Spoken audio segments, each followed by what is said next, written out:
घाटकोपर येथे जी काही दुर्दैवी घटना त्या अनधिकृत होर्डिंग्सच्या माध्यमातून झालेली आहे, त्या अनुषंगानं माननीय प्रधान सचिव नगरविकास यांच्यामार्फत सर्व महापालिकांना आवश्यक कारवाईच्या सूचना देण्यात आलेल्या आहेत.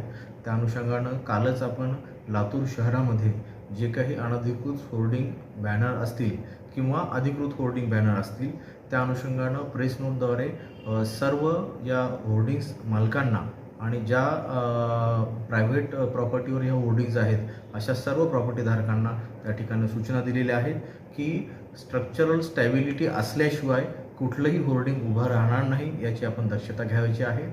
आज 4ही क्षेत्रीय अधिकाऱ्यामार्फत महापालिका ची पूर्ण कर्मचाऱ्यांची टीम आपण त्या ठिकाणी रस्त्यावर पाठवलेली आहे.